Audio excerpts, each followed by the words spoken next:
हाँ कांग्रेस नहीं तो मुसलमान नहीं నిన్న విన్నాను నేను ఈ భ్రమలకెళ్ళి ముఖ్యమంత్రి గారు ఎంత తొందరగా బయటకు వస్తే ఆయన అజ్ఞానాన్ని ఎంత తొందరగా వదిలించుకుంటే అంత మంచిది. డాక్టర్ బాబాసాహెబ్ అంబేద్కర్ రాసిన రాజ్యాంగంలో ఆర్టికల్ 25 నుంచి 28 దాకా స్పష్టంగా అందులో రాసినది ఎవరు ఏ ధర్మాన్ని ఆచరించాలనుకుంటే ఆ ధర్మాన్ని ఆచరించవచ్చు. ఎవరు ఏ మతాన్ని, ఎందుకంటే we are secular country as per constitution, we are secular country. Any secular leader, any secular party first of all should come out of this illusion that because of their party a certain religion exists.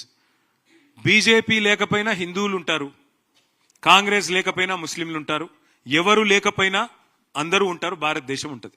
కాబట్టి ఎవరు ఏమనుకున్నా ఒకటి వాస్తవం, ఇవాళ ఇట్లాంటి అడ్డగోలు మాటలు మాట్లాడే ముఖ్యమంత్రికి ఒక మతాన్ని అవమానించినట్టుగా, కాంగ్రెస్ పార్టీ లేకపోతే ముస్లిం లేకపోవడం ఏందండి?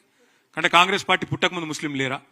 కాంగ్రెస్ పార్టీ ఆల్మోస్ట్ చచ్చిపోయింది, మొత్తం చచ్చిపోయాక కూడా ముస్లింలు ఉన్నారా? ఏం మాట్లాడుతున్నాడు ఆయన? కనీసం మిడకాయ మీద తలకాయ నోడైతే కూడా మాట్లాడట్లా. రేవంత్ రెడ్డి గారు నిన్న మాట్లాడిన మాటలు ఆయనలోని నిరాశకి, ఆయనలో ఉండే ఒక ఫ్రస్ట్రేషన్కి, నిస్పృహకి సంకేతంగా మేము భావిస్తా ఉన్నాం. ఓటమి తప్పదు అని అర్థమైన తర్వాత ఏ నాయకుడికైనా, ఏ పార్టీకైనా ఆ భయంలోంచి, ఆ నిరాశలోంచి, ఆ నిస్పృహలోంచి వచ్చిన మాటలుగా వాటిని మేము భావిస్తా ఉన్నాం. ఆయన కంటే గట్టిగా, ఆయన కంటే ఇంకా ఆయన భాషలోనే సమాధానం చెప్పే సత్తా మాకుంది. కానీ మా పెద్దలు కేసీఆర్ గారు చేసిన ఒక సూచన, వారు చెప్పిన మాట ఏమంటే, పొరపాటును కూడా అట్లాంటి భాష మనం మాట్లాడాల్సిన అవసరం లేదు, అట్లాంటి వ్యక్తుల గురించి మనం ప్రస్తావన చేయాల్సిన అవసరం లేదు, మనం చేసింది చెప్తే చాలు అనే మాట వారు మాకు దిశానిర్దేశం చేస్తూ ఉంటారు ఎప్పుడు.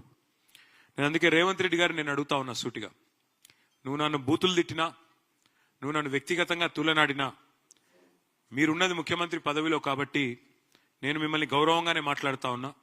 రేవంత్ రెడ్డి గారిని నేను సూటిగా అడుగుతా ఉన్నా, హైదరాబాద్ అభివృద్ధికి గత 10 ఏళ్లలో బీఆర్ఎస్ ఏం చేసిందో, గత 2 ఏళ్లలో నీ ప్రభుత్వం ఏం చేసిందో చర్చకు మీరు సిద్ధమా అని నేను అడుగుతా ఉన్నా. అట్లాగే మున్సిపల్ మంత్రిగా ఆనాడు కేసీఆర్